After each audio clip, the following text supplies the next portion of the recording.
চলো ঘোড়াকে নিয়ে আজকে একটু বল। তার কাটা বাবা, এই সাইকেল চোরের বউ, তোরা এত কথা কি করে আসে রে? প্রথমে বলি, জাস্ট সীমাতে সবাইকে স্বাগতম। তোমরা সবাই কেমন আছি? সেরকমভাবে সবাই ভালো আছে, আমিও ভালো আছি, সব ঠিকঠাক আছে। ওদের ভেতরে সব ঠিকঠাক আছে। ওর ভাগ্নে অন্য জনের সাথে প্রেম করেছে তো কি হয়েছে? সব ঠিকঠাক আছে, সব সেটিং। আচ্ছা চলো, আমি মেন কথায় আসবো। মেরুদণ্ডহীন দামড়া তার কাটাটা, মানে সোমনাথকে নিয়ে বলছে। মেরুদণ্ডহীন দামড়া তার কাটা ওর বউকে এইভাবে শাসন করবে। এই আজকে বাড়িতে পুজো, রথযাত্রা, বাড়িতে থাকবে, মা বোন করছে তো কি হয়েছে? তুমি বাড়িতে থেকেই সব কিছু করবে। হ্যাঁ, অত সাহস কি?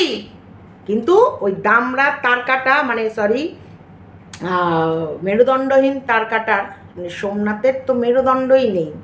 ওর তো বউ বেচেও খেয়েছে, এবং বউ বিক্রি করার পর যে অ্যাওয়ার্ড, ওই যে ধামরা ধামরা নাকি এটা পেয়েছিল, মানে অ্যাওয়ার্ড, মানে যেটাকে বলা যেতে পারে আমার মনে হয় ওই প্লে বাটন। দেখো, ইউটিউবে কাজ করছে, ইউটিউবের প্ল্যাটফর্মে রয়েছে, ইউটিউব থেকে রোজগার করছে, অথচ ইউটিউব অ্যাওয়ার্ডটাকে ও কি খুব গুণের কাজ করে ইউটিউবে সাবস্ক্রাইব গেন করছে? ও কি খুব গুণের কাজ করে ইউটিউব থেকে কোনো ইনকাম করছে? ও কি ওর ক্রিয়েটিভিটি কিছু দেখাচ্ছে? না, ও কিন্তু ওই মন্দিরাকেই বিক্রি করছে, ও কিন্তু ওই সোমনাথকেই বিক্রি করছে। করার পর যে অর্থ রোজগার করছে সেটা নিয়ে ডান হাত তুলে নিজে গিলছে। ওর একটা সাইকেল চোর, মেরুদণ্ডহীন একটা মানে গবেটকে ওকেও ধামড়াকেও খাওয়াচ্ছে। তাছাড়াও আর এক ধামড়া চরিত্রহীন, যে অন্যান্য বউদের বয়স বোঝে না, যাত্রার সাথে একবার ইন্টু ইন্টু করতে পারলেই হলো। যে কোনো মহিলা, যে কোনো মহিলা, সে যদি মায়ের বয়সী হোক, তার সাথেও ও মহিলা হয়েছে তো কে, শুধু মহিলাই হবা, আর কিচ্ছু না, আর কিচ্ছু দরকার নেই, বয়স শুধু ফ্যাক্টর না। সেই সব ধামড়াকেও খাওয়াবে, তাতে কোনো যায় আসে না। কিন্তু সোমনাথ যদি তার বইয়ের রোজগারে খায়, এবং মন্দিরা যদি মানে যাই করুক, তাতেই ওর এখন প্রবলেম, এখন ওর প্রবলেম। কিন্তু অথচ মন্দিরা যখন চরিত্র বিক্রি করছিল, মন্দিরা যখন রিয়েলে চরিত্র বিক্রি করছিল, তখন সব থেকে বেশি মন্দিরা যে ওর বয়ফ্রেন্ডের সঙ্গে যে কাজ করে বাথরুমে ধুচ্ছিল, সে জলটাও খেয়ে নিচ্ছিল। সে জলটাকেও মানে কিছু করার পর তো বাথরুম টাথরুমে ইউজ করছিল, সেই ইউজিং জলগুলোও ও চকচক করে খেয়ে নিচ্ছিল, আর ভাবছিল ওটাই হচ্ছে কোকোকোলা, বা ওটাই হচ্ছে শরবত, বা ওটাই হচ্ছে ছোটো ছোটো শর্টস, হেভি লাগছে, সেই বরফ দিয়ে ও ওগুলোই চন্নামিত্র মতো করে খেয়ে নিচ্ছিল। তখন কিন্তু আমরা, আমাদের ওয়াইটির একটা প্রাণীও মন্দিরাকে কেউ সাপোর্ট করেনি। তখন সব থেকে বেশি সাপোর্ট ও করেছিল যখন ওই মন্দিরার চরিত্র বিক্রি করছিল। আর মন্দিরার চরিত্র বিক্রি করার সময় ও ওর সাপোর্টার হয়ে ওকে, ওর শুভাকাঙ্ক্ষী হয়ে ওকে বিক্রি করছিল, ওর বরকে বিক্রি করছিল, করে মোটা মোটা টাকা রোজগার করছিল। আর সেই জায়গায় এখন ওদেরকে নিয়ে ও বলতে বসেছে কতটা ফ্রাস্ট্রেটেড, কতটা ওর ভেতরে জ্বলছে। আচ্ছা, প্রথম কথা হলো, অনেকগুলো কথা বলবো, অনেকগুলো কথা। এটারও মনে হয় দুদিন আগেকার ভিডিও আমার কাছে, আমার চোখে পড়লো, কিন্তু আমি তার জন্য তোমাদেরকে বলছি। নরক, দেখো, ওই নরকে যাওয়ার জন্যে সব থেকে বেশি ছটফট ও করছিল। সবাই ওকে বারণ করছিল, ওই দেখো মন্দিরা নরক, নরক কুণ্ডিতে যেও না গো, তুমি একটা ভালো মহিলা, তুমি একটা ভালো কন্ট্রোভার্সি ক্রিয়েটার, তোমার চরিত্রে কোনো দাগ নেই, তোমার সতীত্বর আলাদাই একটা লেভেল আছে। হ্যাঁ, তুমি একটা মাস্টার বাড়ির বউ, ও তো চরিত্রহীন, ওর তো কোনো চরিত্রের দোষ নেই, ওর মা বাবা ছোটোবেলা থেকে ও একেবারে বেয়াদবের মতো মানুষ হয়েছে। তুমি যে ওর চরিত্র বিক্রি করছো, ওর কাছে যেও না, যেও না, যেও না, যেও না, সবাই বারণ করেছে। কিন্তু ও তবুও দৌড়াতে দৌড়াতে ওই চরিত্রহীন নরকে গিয়ে, ওই নরক কুণ্ডিতে ওই যে চরিত্রহীন যতবার মুতেছে, যতবার বাথরুম ইউজ করেছে, ততবার গিয়ে ওই জায়গায় মুখ ঢুকিয়ে ও চুমুক মেরে খেয়েছে। আজকে ওর মনে হচ্ছে মন্দিরা গোটাই নরক, অথচ মন্দিরাকে নিয়েই দুটো তিনটে করে ভিডিও করে, ওই নরককে নিয়েই ভিডিও করে ও গিলছে। আর ওই নরককে নিয়ে, আর হচ্ছে ওই ধামরা, মানে মন্দিরার বর, মন্দিরাকে নিয়ে কন্ট্রোভার্সি করে এবং সিলভার প্লে বাটন নিয়ে এসেছিলো। আর ওই মন্দিরার বরকে বিক্রি করে ও মানে বরকে নিয়ে দার্জিলিং ট্যুরে গেছিলো, অনেক অনেক জায়গা। চলো, আচ্ছা, প্রথম সুন্দরভাবে গুছিয়ে বলবো। বিষয়টা হচ্ছে সোমনাথের নয় মেরুদণ্ড নেই, সোমনাথ বউ পাগলা, বউ পাগলা, ও একেবারে বউ পাগলায়। এবং ওর না আছে মেরুদণ্ড, না আছে ওর শিরদাঁড়া, না আছে ওর কোনো রকমের কর্মক্ষমতা, ও সব কিছু। এই তোর বর কী রে? এই জানোয়ার, হ্যাঁ, এই মাতাল চরিত্রহীন মামি, তোর তোর বর কি? তোর বর তোকে ছিনাল বলেছিল কেন? এবং তোর বর তোকে ছিনাল বলেছিল বলে তুই বাড়ি থেকে বেরিয়ে যাওয়ার পর তোর বর আবার তোকে কি করে বাড়িতে ঢোকায় রে? এই জানোয়ার, তোর বর যা ছিনাল বলেছিল, ছিনাল, 6 সিদ্ধান্ত নায়কার ল, এই শব্দটা বলেছিল বলে তুই বাড়ি থেকে বেরিয়ে গিয়েছিলি। বেরিয়ে গিয়ে একা একা দিন রাত একটা ফ্ল্যাটে থেকেছিস, সেখানে তোর বাগনে গিয়ে তোরা দুজনে মিলে ঠাপাঠাপি খেলেছিস। এটা তোর বর জানে, দেখেছে, দেখার পর এবং সেগুলো যে তুই সব কিছু করেছিস সেগুলো ফোনে, এখন তোর বর সব কিছু শোনার পরও তোর বর তোকে কী করে রেখেছে? তোর বরের কী করে রুচি আসে তোর সাথে এক বিছানায় থাকা, তোর সাথে এক টেবিলে খাওয়া, তোর সাথে এক ঘরে এক ছাদের নিচে বসবাস করা, নিজের ভাগিনার সাথে তোর বরের ভাগিনের সাথে তুই এরকম নোংরা কাজ করছিস, সেটা জানার পরও তোর বরের কি রুচি, তোর বরের কি চরিত্র, কি রুচি, কীরকম মেরুদণ্ড যে এত কিছু শোনা জানার পরও তোর সাথে একই ঘরে বসবাস করছে, একই ছাদের নিচে রয়েছে, একই হাঁড়ির ভাত খাচ্ছে। তোকে দুবেলা পিটাতে তোর 2 গাল লাল করে দিচ্ছে না কেন? হ্যাঁ, তোর বরের স্পাইনাল কোথায়? তোর বরের শিরদাঁড়া কোথায়? এই জানোয়ার, নোংরা ইতর, বড় বড় তুমি শুধু লোকের বেলায় সবাই খারাপ, সবাই।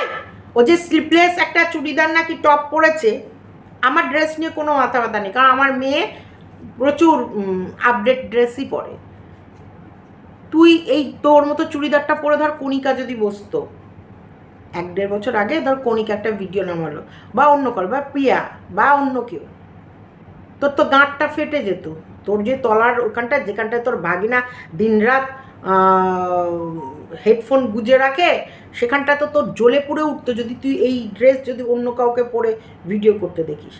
মন্দিরার যেদিনকে ওই খেতে গেছিলো বন্ধুর বাড়ি, ওর ইয়ের সাথে, কী নাম যেন, ভিউয়ার্সের সাথে, ড্রেসটা কি খারাপ ছিল, একটা ভদ্রসভ্য চুড়িদার পরে গেছে, একটা ভদ্রসভ্য চুড়িদার পরেছে, সাদা পরেছে পুজোকালের দিন, আর দিনের বেলায় সবসময় হালকা লাইট কালার, একদম দিনের বেলায় দিনের যে কোনো অনুষ্ঠানে সবসময় হোয়াইট আমার কাছে ভীষণ প্রিয়।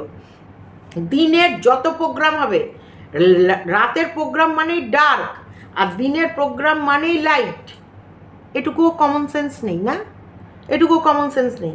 তারপরে হচ্ছে গরমের মধ্যে ও যেটা কমফোর্টেবল বোধ করবে, ও যেটা ফ্রি নিজেকে মনে হবে যে না আমি সতেজ বা আমি সুস্থ রয়েছি, একটু ভালো একটু পোশাক পরতে গেলেই কিন্তু একটু ম্যাটেরিয়ালস আলাদাই হয়ে যায়। ও যেটা পরে আছে আমার কাছে তো মনে হয় একদম কমফোর্টেবল ফ্রিলি গরমের মধ্যে, আর কলকাতা বিভৎস গরম, বিভৎস। ও যেটা পরে গেছে আমার তো মনে হয়নি কোথাও খারাপ। তারপরে কি, হ্যাঁ, ড্রাইভার নিয়ে গেছে, ওর বর যতটা পেরেছে, মানে কলকাতায় ঢোকার আগে যতটা পেরেছে ওর বর নিয়ে গেছে। কলকাতায় ভীষণ ট্রাফিক, আমরা তোমাদেরকে একবার জানাইনি, আমরা বাচ্চার বাবা আমরা সবাই সুব্রতকে যে হসপিটালে দেখতে গেছিলাম, গাড়ি করেই দেখেছিলাম, তোমার হচ্ছে না, আমরা সুব্রতকে দেখার সময় না ভাড়ার গাড়িতে গেছিলাম। আমরা আরও একবার কলকাতায় কোনো ভিউয়ার্সের সাথে বা কোনো ওর উকিলের কোনো কাজে গেছিলাম, সেইখানটায় গিয়ে বাচ্চার বাবা কিন্তু ভালো ড্রাইভার, ও কিন্তু ড্রাইভ সব জায়গায় ও নিজেই করে, কোনো ড্রাইভার নেয় না। কিন্তু কলকাতায় এই যে মানে ট্রাফিক, এত ঘন ঘন ট্রাফিক পড়ে, আর এই যে লাইটের দিকে এত ফোকাস রাখতে হয়, এইখানটায় ভুল করে। কলকাতায় কিন্তু আচ্ছা ভালো ড্রাইভার না হলে কিন্তু চালানো মুখের কথা না। আর যারা এই বিজনেস করে, মানে অ্যাকচুয়ালি জাত ড্রাইভার যেটাকে বলা যায়, তার যে ড্রাইভিংটাই তার পেশা, তারাই ভীষণভাবে স্মুথলিভাবে চালাতে পারবে। আর কলকাতার বাসিন্দা যারা, আর যারা শখে আশেপাশে গাড়ি নিয়ে রেখেছে, তাদের কাছে কলকাতা প্রবলেম, একদম 100% প্রবলেম। 5 বার ট্রাফিক ভেঙেছে, এবং একবার এক জায়গায় তো ফাইন দিয়েছে বলে সে কাগজটা রয়েছে, তারপরেও 2-1 জায়গায় অল্প টাকার তখন ফাইন দিতে হয়েছে ভীষণভাবে। তো এটা কিন্তু কোনো রকমের ভুল কাজ করেনি। আমার মনে হয় যে ও যতটা পেরেছে ও চালিয়েছে, তারপরে যেখানে পারেনি সেখানে ড্রাইভারের হাতে হ্যান্ড ওভার করে দিয়েছে। Good, very good decision.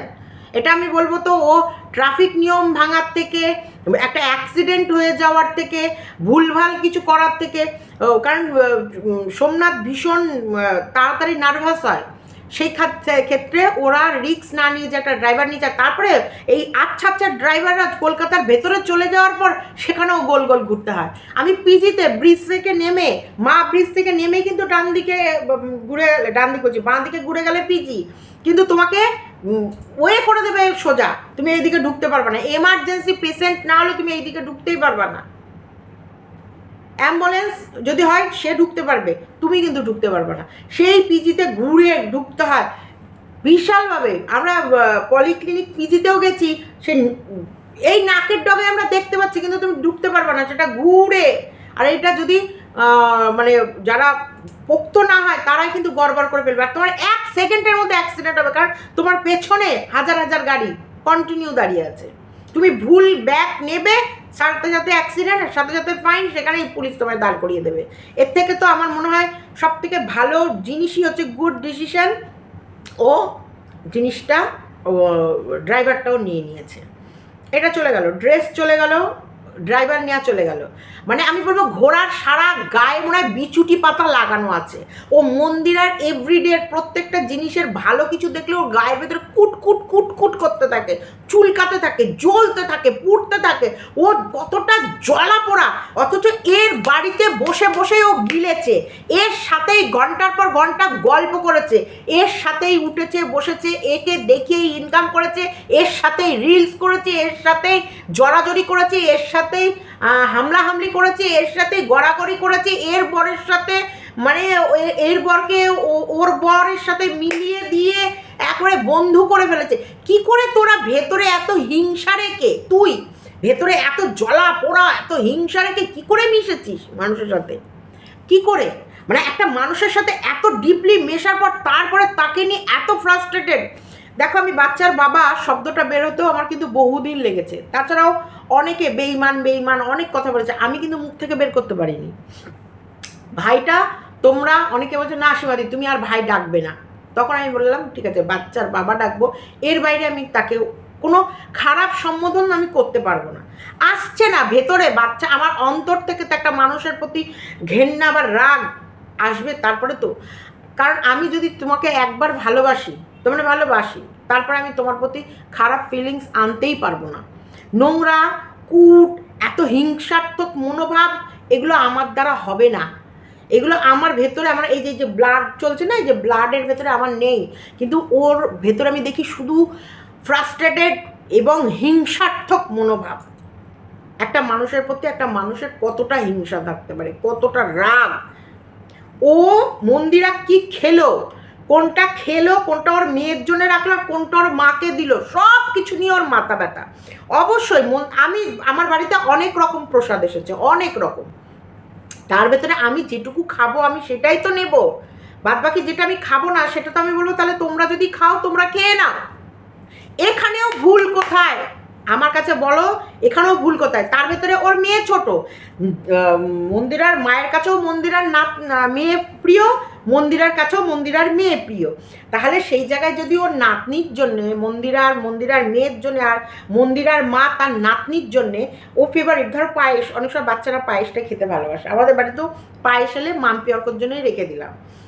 না, মাম্পি অর্ক এটা ভালোবাসে, অর্ক শুধু কালাকাঁদ মিষ্টি খাবে, কালাকাঁদটা ভাইয়ের জন্য রাখ, মাম্পি অত রসগোল্লা খেলে তুই রসগোল্লাটা খেয়ে নে। তো এইগুলো তো আমরা বাচ্চাদের মধ্যে ডিস্ট্রিবিউট করি যে যেটা ভালোবাসে, তাই না? তার বাইরে তো না, এখানে সবাই তোমায় দেখছে, তার বাইরে তো না, যেটা ভালোবাসবে আমরা তো সেটাই যে যেটা ভালোবাসে।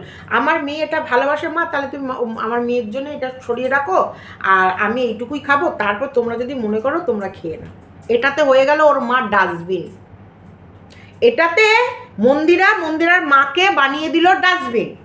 কারণ এটা ঘোড়া বলছে, ঘোড়া, এটা ঘোড়া বলছে কারণ ঘোড়া নিজে ডাস্টবিন, ওপর থেকে যা বেঁচে গুচে যায় ওরা সব বাটি বাটি বাটি বাটি করে বিয়ে করে রাখে। একটা এইটুকু বাটি, আমি নিজের চোখে একদিন ওর ভিডিও ব্লগিংয়ে দেখছি, একটা এইটুকুর বাটির ভেতরে এক কোনায় মন্দিরাদের বাড়িতে দেখলাম প্রসাদও দিয়েছে এরম এরম বড় বড় কাবা করে করে, মানে এটা কচুর বাঁধাকপি দিয়ে ছোলা দিয়েছিল একটা জায়গায়, একটা জায়গায় আলুর দম ছিল, একটা জায়গায় ছোলা দিয়ে আরেকটা অন্য কোনো তরকারি ছিল, আলাদা বাঁধাকপির ঘন্ট ছিল, মানে 5 রকম ভাজা ছিল, যা যা জগন্নাথকে তো জগন্নাথকে অনেকগুলো অনেক রকম পদ দিতে হয়, তাই সেখানটা ওরা ওদের নিয়ম অনুযায়ী হয়তো 9 রকম কি 10 রকম কি এরকম বা এরকম করে নিয়ম আছে, সেই হিসেবে ওরা ভোগ দিয়েছে, তার ভেতরে এত এত করেই তরকারি দিচ্ছে। কিন্তু আমি ঘোড়ার বাড়িতে দেখেছি ঘোড়ার শাশুড়ি এইটুকু বাটিতে ঠিক এক পাশে দিনের তরকারি, এক পাশে রাতের তরকারি, একই বাটির ভেতরে, এটা দিনে খাবে এটা রাতে খাবে, দুটো হয়তো এরকম ছোট ছোট বাটি, হয়তো পুইরাটারই চচ্চড়ি করেছে, এটা দিনের এটা রাতের, আর একটা জায়গায় হয়তো কোনো ভাজা করেছে, এটা দিনের এটা রাতের, এরকম করে সরিয়ে সে জ্ঞান দিচ্ছে অন্য কাউকে ডাস্টবিন। তা আমি বলবো তো তুই তো নিজে বড়, সব থেকে বড় ডাস্টবিন, ওপর থেকে যা বেঁচে যেত তোর শ্বশুর শাশুড়ি বর খাওয়ার পর যেগুলো বেঁচে যেত তোর ডাস্টবিন এসে তো দিয়ে যেত। তরকারি বেঁচে আছে নাকি, কালকের কি কিছু তরকারি আছে, থাকলে তাহলে দিও, খুনি তোমার ছেলেকে দিয়ে দেবো সকালে। মানে ওদের না খাওয়ার ঠিক, না সংসারের ঠিক, না আত্মীয় স্বজনের ঠিক, না সম্পর্কের ঠিক, না মাতলামির মানে কোনো লিমিট আছে, কিন্তু অথচ ও নিজে মাতাল। ও দেখে নিল ওই যেখানটায় খেতে গেছে সেখানে গ্লাসে কোনো সাইডে কিছু ছিল সেটাও থামলে দিয়ে দেবে, মানে ও নিজে মাতাল, কিন্তু একটা শর্টস মাতাল, ও আবার শর্টস খায়, শর্টস মাতাল, সে অন্য কখন কি মদ খাচ্ছে সেই দিকে নজর আছে। ও নিজে ক্যারেক্টারলেস, ভাগ্নের সাথে হ্যাঁ ইন্টু খেলে, কিন্তু ও অন্যের চরিত্র নিয়ে বিচার করতে বসে। ও নিজের শাশুড়ির পাতে ভাত দেয় না, কিন্তু ওর সাথে ওর শাশুড়ির মিল দেখলে গায়ে যাবে। ও নিজের ননদের ছেলের সাথে ও মুখ কালা করে বসে আছে, নিজের ননদ, কিন্তু মন্দিরার ননদের সাথে মন্দিরার কীরকম সম্পর্ক সেটা নিয়ে ওর খুব মাথা ব্যথা। মানে আমি ভাবি এই তুই কি কোনো মানে সেই বিচুলি খাস নাকি, বিচুলি জাতি কিছু খেয়ে ভিডিও করতে বসিস, হ্যাঁ কি মানে আমি ভাবি তোর রুচিটা কি, মানে কি হিসেবে এই ভিডিওগুলো নিয়ে বসিস, যে ভিডিওগুলো করছিস সেই ভিডিওগুলো কি নিয়ে বসিস, মানে যা বলিস ভাবিস যে আমি এটা বলছি, এটা তুই আগে তোকে দেখ, তুই যেগুলো লোকের কাছে পেশ করছিস সেই রুলসগুলো তুই মানিস, তুই চলিস, তোর ভেতরে সেই ইমিউনিটিগুলো আছে বা সেই গুণাবলীগুলো আছে যে তুই অন্যকে বিচার করছিস। তোর বর তোকে ছিনাল বলে বাড়ি থেকে বের করে দিয়েছিল, মানে ছিনাল বলেছিল বলে তুই টেস্ট দেখিয়ে বেরিয়ে গেছিলি, সেই বউকে তোর বর কি করে বাড়িতে ঢোকায়, তুই বা কি কতটা নির্লজ্জ হলে তোর বর তোকে ছিনাল বলে তোর আত্মসম্মানে আঘাত দিয়েছিল, তারপরও তুই বাড়িতে ফিরে আসিস কি করে, তাহলে তোর কোথায় কতটা আত্মসম্মান আর তোর বরের কতটা শিরদাঁড়া সেটা 10 জনের সামনে দেখা, তারপরে তুই অন্যকে জ্ঞান দে। এবার বলবো পর খাওয়া নিয়ে, দেখো এটা তো একদমই সেদিনকে কিন্তু আমি বলেছি খাওয়াটা প্রত্যেকটা মানুষের নিজস্ব রুচি, তবে হ্যাঁ এটা কিন্তু সব থেকে আমি সেদিন খেয়াল করিনি, এটা মন্দিরার কমেন্ট বক্সে যে কিছু কমেন্ট পড়েছিল যেটা ঘোড়া পড়লো, দেখো ঘোড়ার ভাগিনার জন্মদিনের ঘোড়ার কমেন্ট বক্সে যে কমেন্টগুলো পড়েছিল সেগুলো নিয়ে ঘোড়ার কিন্তু কোনো মাথা ব্যথা নেই।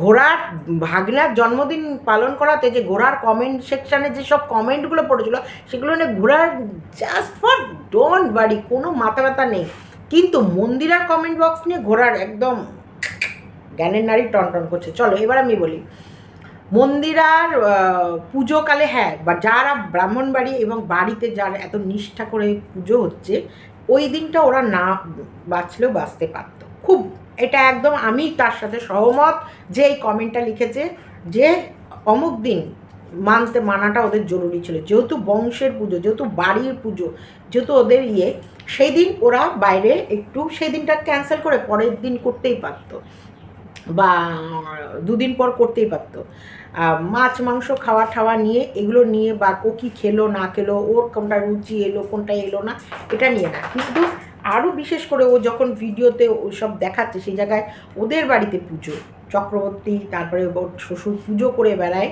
সেই বাড়ির বংশ বলে কিন্তু একটা প্রত্যেক বাড়ির একটা নিয়ম আছে। যেমন দেখো কার্তিক মাসে যে কার্তিক পুজোটা, সংক্রান্তির যে কার্তিক পুজোটা, এটা কিন্তু আমাদের বংশের পুজো। তো ওই দিন কিন্তু আমরা যে কোনোভাবে আমরা কিন্তু কোনো মতে আঁশ খাই না। তারপরে তো আমার সংক্রান্তি, কার্তিক সংক্রান্তি, আর এইদিকে অঘ্রাণ মাসের শুরুর আগে ওই দিন আমার দুটো পুজো একসাথে পড়ে, কার্তিক মাসে কার্তিক পুজো আবার ইতো পুজো। তো সেই দিন এইগুলো হচ্ছে বংশের একটা পুজো, একটা বাড়ির একটা কল্যাণের জন্য মানুষ এগুলো করে থাকে। তো সেইগুলো সেই দিনগুলো অবশ্যই মানা উচিত, এবং এটা মানা মানেই আমি যা করব আমার পরবর্তী জেনারেশনও কিন্তু সেটাই শিখবে। বলো চ বাবা, মানে ওখন নিচে যাবে বিশাখা, বিশাখা দিচ্ছি, দাঁড়া আমি ওকে নিচে নামিয়ে দিয়ে। একদম এটা আমি বলবো একদম অনুচিত কাজ ছিল সেই দিন খাওয়া। অবশ্যই ডেট বাড়ির এক একটা করে প্রত্যেক মানুষের নিয়ম আছে, সেই নিয়মগুলো মানা উচিত।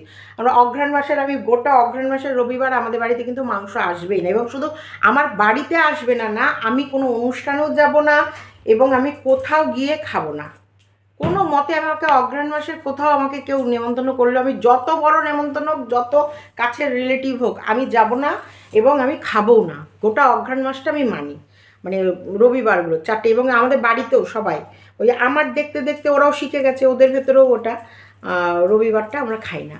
তো এইগুলো হচ্ছে প্রত্যেকটা বাড়ির কিছু না কিছু নিয়ম, সেগুলো অবশ্যই মানা উচিত। আর এগুলো সোমনাথেরও কিন্তু খেয়াল রাখা উচিত, যেহেতু সোশ্যাল প্ল্যাটফর্মে তোমরা কিন্তু কিছু ইনফ্লুয়েন্স করছো, মানে তুমি 10 জনের কাছে কিছু ভালো কিছু ডিস্ট্রিবিউট করছো, সেই জায়গায় তোমাদের ভালো কিছুগুলোকেই রাখতে হবে, আর না হলে সেগুলো তোমরা ক্যামেরা করবে না। ওই যে ঘোড়া তো বলছে যেগুলো দেখাবে না সেগুলো নিয়ে বলার তো রাইট নেই। এবার আমি আসি, যেটা দেখাবে না সেটা না বলা নিয়ে কারো কোনো রাইট নেই, এটা ঘোড়ার বক্তব্য। কিন্তু ঘোড়ার ভাগনা প্রেম, ও তো আর ক্যামেরায় প্রেম করে দেখায়নি, তাই তবু ঘোড়ার ভাগনা প্রেম নিয়ে কিন্তু সবার মাথা ব্যথা কেন ইয়ে করছে। দেখো ঘোড়া কিন্তু লোকের প্রেম দেখতে পায়নি, তবু ঘোড়ারও কিন্তু মাথা ব্যথা ছিল সবারকে নিয়ে। এবার আমি বলি, রাহুলের সাথে কিন্তু ঘোড়া মন্দিরার এই মুহূর্তে আর কোনো সম্পর্ক নেই, যেটা ওরা ডিক্লেয়ার করে দিচ্ছে, বারবার বলে দিচ্ছে, এবং মন্দিরা তার ব্লগিংয়ের মাধ্যমেও অল টাইম তার স্বামী সেবাই দেখাচ্ছে। তো সে জায়গায় রাহুল তার স্ট্যাটাসে কার ছবি দিল না দিল, রাহুল তো অ্যাকচুয়ালি আমাদের জগতের বা আমাদের কন্ট্রোভার্সির কোনো মূল মধ্যমণি নয়, কিন্তু হ্যাঁ ও একটা সময় এক্স, রাহুল হচ্ছে মন্দিরার এক্স ছিল। তা সেই জায়গায় মন্দিরা একটা আলাদা ক্রিয়েটার, আলাদা সংসার, আলাদা জগৎ নিয়ে ও এখন ব্যস্ত আছে। তাহলে রাহুলও রাহুলের একটা আলাদা জগৎ তৈরি করেছে, মন্দিরা তার গার্লফ্রেন্ডের সাথে তার সংসার জীবন সে শুরু করবে, বা এরকম ওদের প্ল্যানিং আছে। তো সেই জায়গায় ও ও এইগুলো করে মন্দিরার মনের ভেতরে সুরসুরি আনা বা সোমনাথকে কষ্ট দেওয়ার, এগুলো হচ্ছে কি বলতো এটাগুলো হচ্ছে ছ্যাঁচড়ামি, এগুলো হচ্ছে বলে ঘ্যাসটামি, এগুলো বলে কি নোংরামি।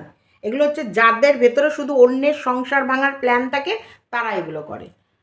আজকে রাহুল তার পার্সোনাল লাইফে তার স্ট্যাটাসে কি দিচ্ছে না দিচ্ছে, সে তো তার ভিডিওতে দিচ্ছে না, তাহলে সেগুলো নিয়ে বক্তব্য রাখা বা অন্য মানুষকে খুঁচিয়ে সুরসুরি দেওয়া, ইয়ে করা কোনো যুক্তি আসে না।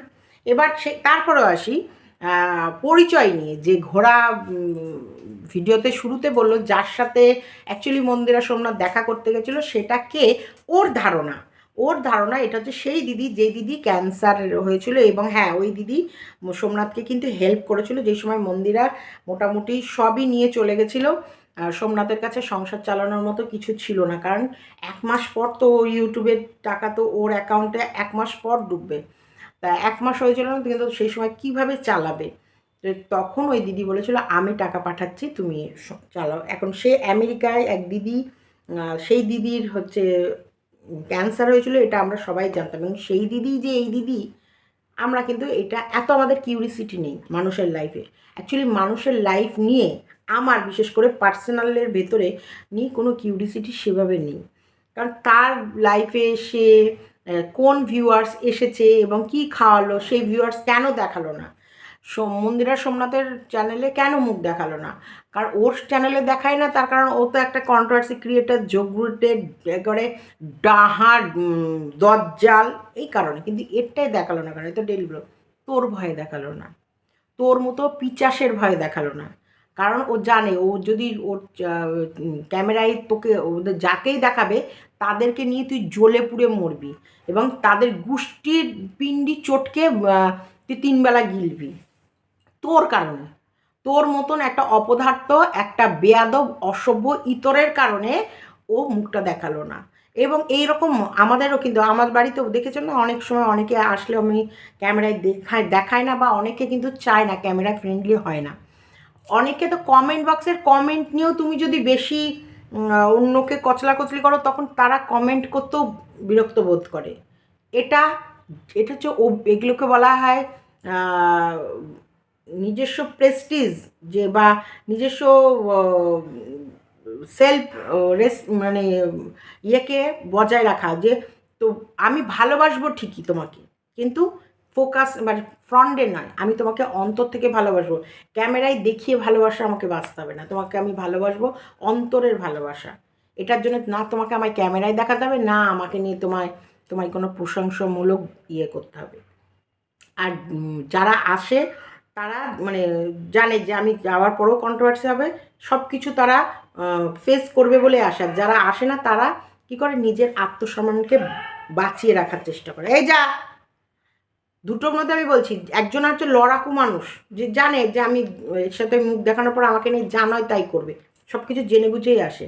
আর যারা আসে না তাদের কাছে ভয়, তাদের কাছে নিজের আত্মসম্মান, লোকজন কি বলবে, 10টা লোক, আর ওর মতন ইয়ে মানুষকে ভীষণভাবে আঘাত করে কথা বলে, সেগুলো সবাই নিতে পারে না। তার জন্যে চলো ভিডিওটা এতটুকু আপাতত রাখলাম। মামি ভাগ্নের ভেতরে সব দুটোই চরিত্রহীন, তো কোনো যায় আসে না। এই যা না, দেখো এসি অফ করে দরজাটা খুলে পাখা অফ, উনি এসে এখানে শুয়ে পড়লো। যা, চলো টাটা, ভিডিও একটু দিয়ে যাও ওপরে, টাটা, বাই বাই।